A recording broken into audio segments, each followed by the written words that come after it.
नमस्कार दोस्तों, आपका स्वागत है हमारे YouTube चैनल पे। मैं रजनीश कुमार। आज से हम एक नया सेशन शुरू कर रहे हैं, एक नया एपिसोड शुरू कर रहे हैं जिसमें हम भगवान राम के बारे में बात करेंगे। एक्चुअली भगवान राम से जो मैंने सीखा है और अपने जीवन में अमल किया है, मैं चाहता हूँ कि हम आपको भी वो सारी चीज़ें बता सकें जिससे आप भी अपने जीवन में अमल कर सकें।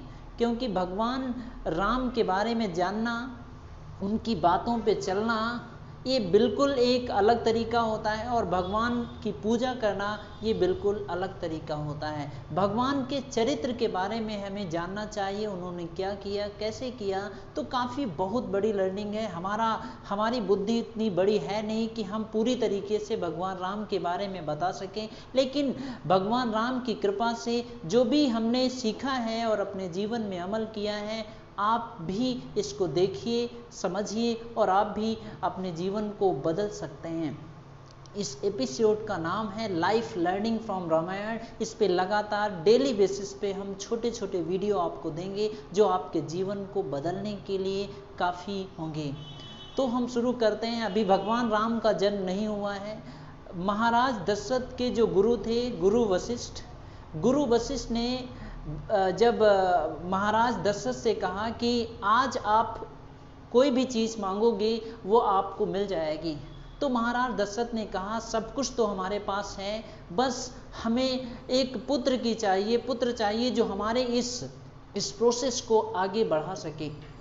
तो गुरु वशिष्ठ जो थे, उन्होंने महाराज दशरथ को बताया कि एक ऋषि हैं, उन ऋषि के पास जाइए और पूजा कराइए, हवन कराइए और आपको पुत्र की प्राप्ति होगी।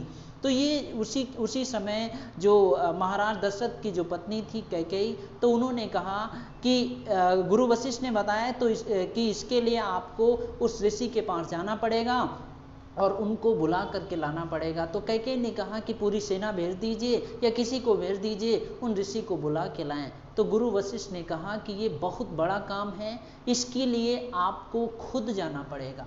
तो यहाँ पे लर्निंग क्या आती है, अब हम आपको लर्निंग बता रहे हैं। तो कैकेयी ने कहा कि महाराज के लिए पूरी सेना तैयार करो, घोड़े हाथी सारी चीज़ें तैयार करो और महाराज वहाँ पे जाएंगे उस ऋषि को बुलाने के लिए। तो गुरु वशिष्ठ ने उनको बताया कि आप एक ऋषि के पास जा रहे हो, आप उनसे कुछ मांगने जा रहे हो, अपनी शक्ति का प्रदर्शन करने नहीं जा रहे हो कि आपके पास कितनी बड़ी सेना है, कितने हाथी हैं, कितने घोड़े हैं। आप अपनी शक्ति का प्रदर्शन करने अगर वहाँ पे जाओगे तो आपको अहंकार ही मिलेगा। ये चीज़ समझ में आ गई महाराज दशरथ को। तो यहाँ पर सीखने वाली क्या चीज़ है। फिर दशरथ जो थे वो नंगे पाँव, महाराज दशरथ नंगे पाँव उस ऋषि के पास गए और उनको बुला के लाए। तो यहाँ पर सीखने वाली चीज़ क्या है कि जो भिक्षा है वो खाली झोली में डाली जाती है। अगर ये लर्निंग के मकसद से, खास करके ये स्टूडेंट्स के लिए है जो अपने जीवन में कुछ सीखना चाहते हैं। ऐसे ढेर सारे स्टूडेंट्स होते हैं, वो अपनी मेंटलिटी पहले से बना के रखते हैं, अपनी मानसिकता पहले से बना के रखते हैं कि मुझे सब कुछ आता है। अगर आप कुछ सीखना चाहते हो, चाहे कोई स्टूडेंट हो या चाहे कोई आम इंसान हो, अगर आप जीवन में कुछ सीखना चाहते हो तो पहले ये झोली आपकी खाली होनी चाहिए। अगर ये झोली आपसे पहले से ही भरी है तो बाहर से आप डेटा नहीं ले सकते। क्योंकि ज़्यादातर स्टूडेंट छात्र यही करते हैं, वो कहते हैं हमें सब कुछ आता है, हमें ज़्यादातर चीज़ें आती हैं, मुझे मत बताओ, मुझे मत सिखाओ, मुझे सारी चीज़ें आती हैं। ये खास करके स्टूडेंट नहीं, ये हर कोई कहता है। जो सीखना नहीं चाहता वो यही कहते हैं, हाँ मुझे आता है, मुझे सब कुछ आता है, मुझे ज्ञान मत दो। खास करके वो कहना क्या चाह रहे हैं कि मुझे मत बताओ। वो बाहर से डेटा लेना नहीं चाहते हैं, वो बाहर से सीखना नहीं चाहते, वो बाहर की इंफॉर्मेशन लेना नहीं चाहते, क्योंकि उनके अंदर एक अहंकार होता है। तो याद रखिए, भिक्षा जो है वो खाली झोली में मिलती है। अगर आपको आता भी है और आप सीखना चाहते हो तो आपको करना क्या होगा कि जो आपको आता है उसको दबा करके रखना होगा, उसको उजागर नहीं करना है। आपको सामने वाले को बताना नहीं है कि हमें क्या क्या आता है। पहले आप उससे सीखिए, सारी चीजें मन से, क्यूरियोसिटी से, पूरी जिज्ञासा के साथ सीखिए और फिर उसके बाद जब आपको कुछ नहीं समझ में आता है फिर आप उस पर आप बात कर सकते हो, आप पूछ सकते हो। तो ये पहली लर्निंग है कि अगर आपको कुछ किसी से भी चाहिए, अगर आपको किसी से कुछ मांगना है तो आपको अपने लेवल को नीचे करना पड़ेगा, अपने लेवल को डाउन करना पड़ेगा। वो चाहे लर्निंग की बात हो या चाहे मांगने की बात हो। आप किसी को आप कैसे दे सकते हो जो चीज़ आपके पास है ही नहीं।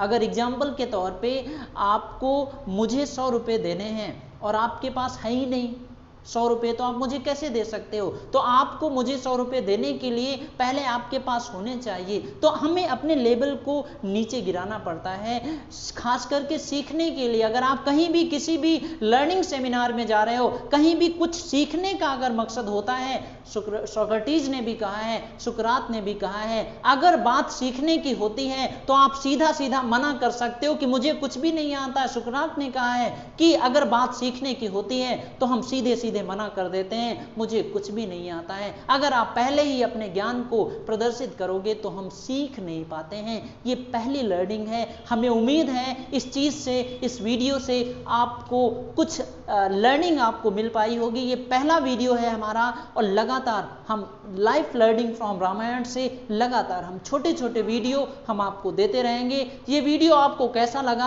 आप मुझे कमेंट करके जरूर बताइए, मुझे सुझाव दीजिए। अगर कोई भी आपका सुझाव है आप मुझे जरूर बताइए। हम आपके एक एक सजेशन पे, एक एक सुझाव पे हम काम करेंगे। अगर ये वीडियो आपको अच्छा लगा है तो आप मुझे लाइक करके जरूर बताइए, क्योंकि लाइफ लर्निंग फ्रॉम रामायण ये काफ़ी बड़ा सीरियल होगा, काफ़ी बड़ा टॉपिक होगा। बहुत सारी चीज़ें हम आपको इस टॉपिक से, इस वीडियो से मिलने वाली हैं, क्योंकि भगवान ही अनंत है। उसके बारे में जितना भी कहोगे कम ही है। अब जब भगवान को हम कैसे समझ सकते हैं, लेकिन we all are the part of God, हम सारे भगवान के अंश हैं।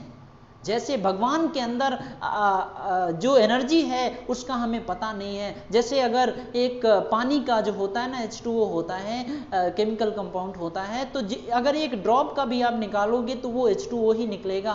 उसी तरीके से भगवान का भी उतना है, हमारे अंदर भी उतनी क्षमता है, उतनी ताकत है जितनी भगवान के अंदर ताकत है। तो ये वीडियो आपको कैसा लगा आप मुझे लाइक करके जरूर बताइएगा और हम आपसे मिलते हैं अगले वीडियो में लगातार। अगर अभी तक हमारे इस चैनल से नहीं जुड़े हैं तो आप जुड़ जाइए, क्योंकि पावरफुल वीडियो आपको इस चैनल पे मिलने वाले हैं।